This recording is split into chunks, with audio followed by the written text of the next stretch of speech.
By শিমুস diversity চ্যানেলে আপনাদেরকে স্বাগতম। আজকে নিয়ে এসেছি কিভাবে দেশীয় পদ্ধতিতে গার্লিক চিকেন রান্না করা যায়। গার্লিক চিকেন রান্না করার জন্য আমি 800 গ্রামের একটা দেশি মুরগি নিয়ে নিয়েছি। এর মধ্যে আমি দিয়ে দিব 1 চা চামচ লবণ।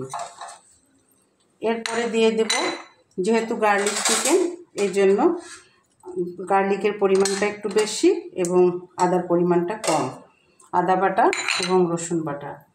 এই পর্যায়ে দিয়ে দিব হলো মরিচের গুঁড়ো, তারপরে দিয়ে দিব ধনের গুঁড়ো এবং গোলমরিচের গুঁড়ো মিশ্রণ। এই পর্যায়ে আমি দিয়ে দিব হলো ভিনেগার। ভিনেগার না থাকলে আপনারা এখানে লেবুর রসও ব্যবহার করতে পারেন। দিয়ে দিলাম 1 টেবিল চামচ ভিনেগার। আমি এখানে দিয়ে দিব হলো কর্নফ্লাওয়ার। এই যে কর্নফ্লাওয়ার, কিছুটা কর্নফ্লাওয়ার দিয়ে আমি মেখে নিচ্ছি। দেখেন, মেখে নেওয়ার পরে আবার ঢাকনা দিয়ে ঢেকে দেব। ঢেকে দিয়ে 15 মিনিট পরে ফিরে আসবো। আমি একটা মশলা বানিয়ে নিব। এইখানে দিয়ে দিব 1 টেবিল চামচ সয়া সস। তারপরে দিয়ে দেব হলো টমেটো কেচাপ। টমেটো কেচাপ দিয়ে দিলাম। দিয়ে দেব হলো এরপরে কর্নফ্লাওয়ার।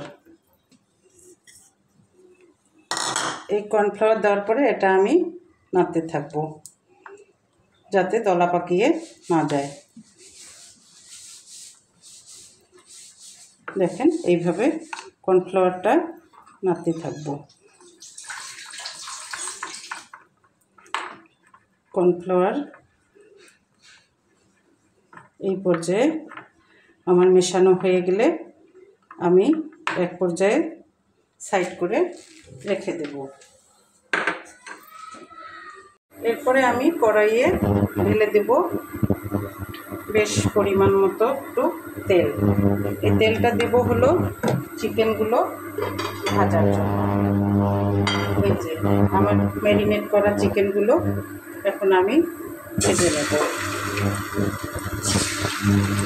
এটা খুব বেশি ভাজার প্রয়োজন নেই, ডিপ আছে, আমি এটা ভেজে নেব।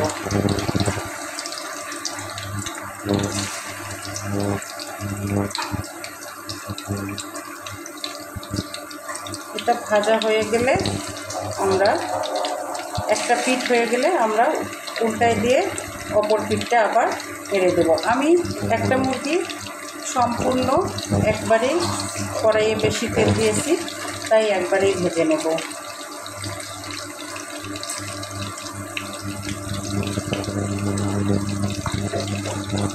এরপরে এই যে মুরগি ম্যারিনেট করে যে রেখেছিলাম, এই মুরগি ম্যারিনেট করে রাখা মশলায় আমি দিয়ে দিব আস্ত গার্লিকগুলো, অর্থাৎ আস্ত রসুনগুলো।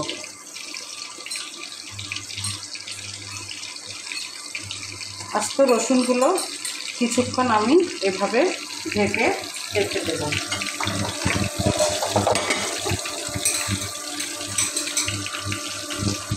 এটা এই যে এক পিঠ হয়ে আসার সাথে সাথে আমি আবার অপর পিঠটা উল্টে দিব।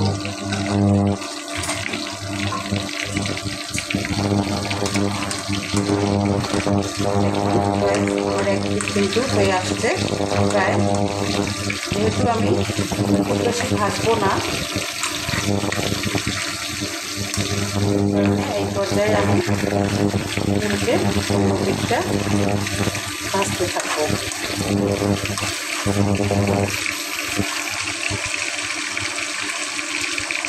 দেখুন, আমার এক পিঠ কিন্তু ভাজা হয়ে আসছে।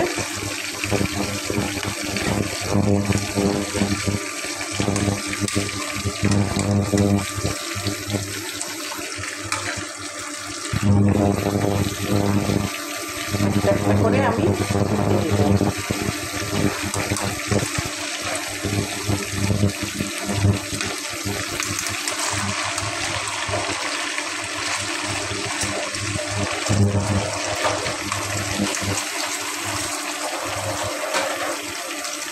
দেখতেই পাচ্ছেন এটা ভাজা হয়ে যাচ্ছে। আর একটু কিছুক্ষণ ভাজতে থাকবো।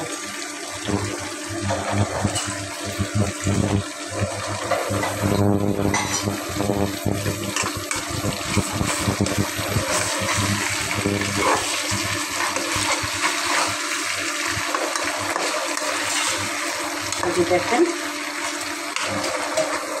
একটা একটা করে আমি কিন্তু চুলার আঁচ বাড়িয়ে এগুলো ভাজছি।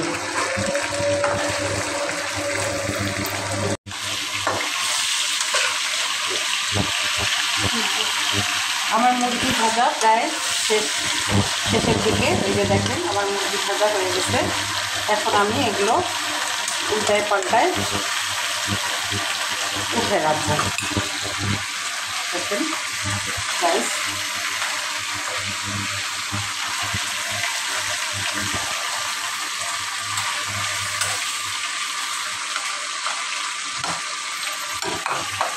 এই পর্যায়ে আমি চুলার আঁচটা একটু কমে দেব। আমার মুরগি ভাজা প্রায় শেষের দিকে। আমি এখানে সম্পূর্ণভাবে একটা পুরো মুরগি নিয়ে নিয়েছি। এরপরে আমি দিয়ে দিব রসুন।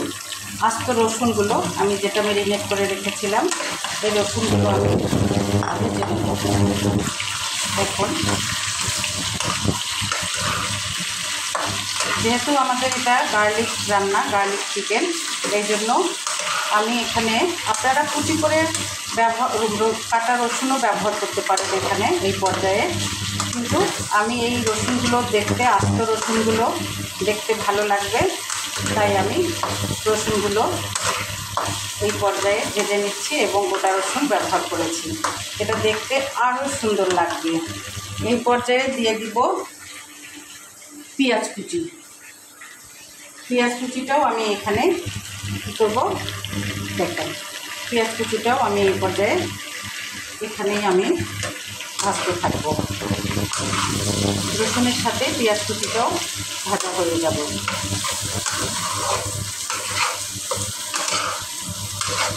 দেখেন এই পর্যায়ে আমি পেঁয়াজ কুচিটা দিয়ে এখানেই ভেজে নিচ্ছি।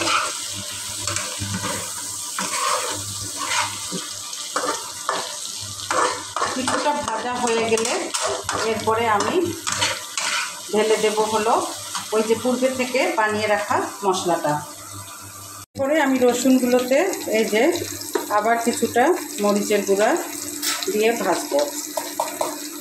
রসুন প্রায় আমার ভাজা হয়ে গেছে। পেঁয়াজের সাথে আমি রসুন ভেজে নিয়েছি। এরপরে আমি পূর্বে থেকে যে মশলাটা বানিয়ে রেখেছিলাম, সয়া সস, টমেটো সস, তারপরে হলো কর্নফ্লাওয়ার, সামান্য পরিমাণে লবণ, ধনে গুঁড়া, গরম মশলা গুঁড়া, এটা পুরোটাই ঢেলে দেব।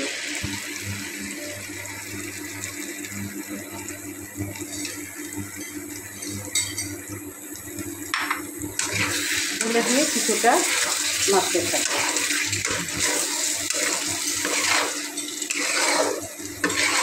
দেখেন এর গ্রেভিটা কত সুন্দর হয়ে আসছে। এই পর্যায়ে আমি আরেকটু পানি মিশিয়ে দিব। আরেকটু পানি দিয়ে দিলাম বাটিটা ধোয়ার জন্য।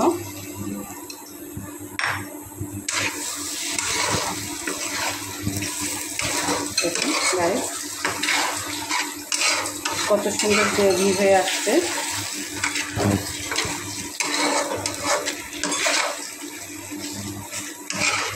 এরপরে কিছুটা আমি ঢেকে দেব। ঢেকে দিয়ে ফিরে আসবো 15 মিনিট পরে। এই পর্যায়ে আমার রসুনগুলো ঠিক এরকম চলে এসছে।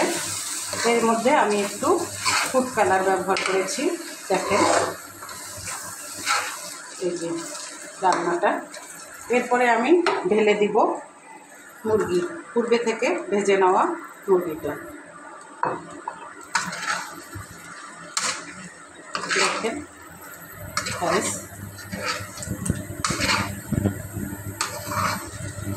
আমি এমনভাবে নাড়াচাড়া করব রসুনগুলো যেন আস্ত থাকে।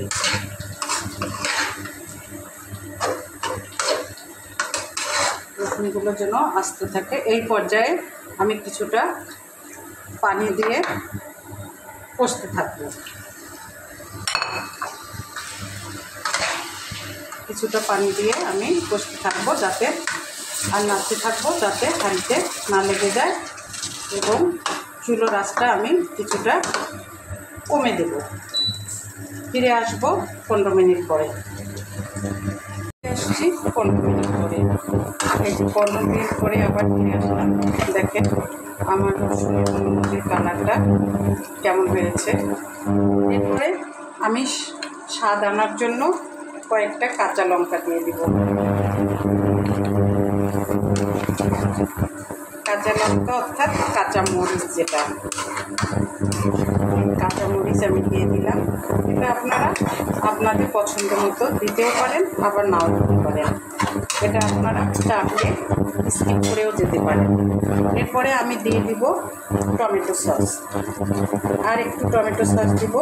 টমেটো সসটা দিলে কালারটা সুন্দর আসবে এবং একটা মিষ্টি মিষ্টি ভাব থাকবে খেতে। দেখেন এই পর্যায়ে আপনারা হাফ টেবিল চামচ টমেটো সস ব্যবহার করতে পারেন। আমার রান্না প্রায় গার্লিক চিকেনের রান্না প্রায় হয়ে আসছে। দেখেন কত সুন্দর আস্ত গার্লিকগুলো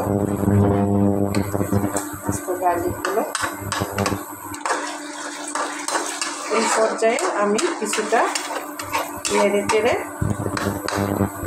সার্ভিং ডিশে ঢেলে নেব। 5 মিনিট পরে আমি কিছুটা রান্না করে সার্ভিং ডিশে ঢেলে নেব। ফিরে আসছি 20 মিনিট পরে। এই যে 20 মিনিট পরে এসে দেখছি, দেখেন গাইস আমার গার্লিক চিকেনের কালার এত সুন্দর এসছে এবং রান্নাটাও এত গ্রেভি হয়েছে, দুর্দান্ত স্বাদের একটা রান্না হয়েছে।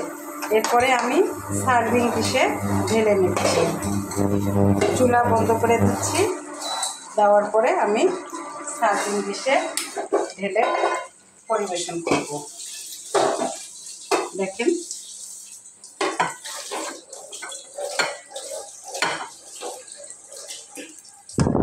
ঢেলে রান্না করছি, পরিবেশন করছি, সরি। এই যে দেখেন আমার গার্লিক চিকেনের গার্লিকগুলো কত টসটসে হয়েছে এবং সিদ্ধ হয়ে, দেখেন দুর্দান্ত স্বাদের গার্লিক চিকেন। কেমন হয়েছে গাইস? ভালো লেগে থাকলে অবশ্যই লাইক, কমেন্ট, শেয়ার দেবেন এবং আমার ইউটিউব চ্যানেলে সাবস্ক্রাইব করবেন। এবং আপনারাও আসন্ন ঈদে এই রান্নাটা করে খেতে পারেন। ধন্যবাদ।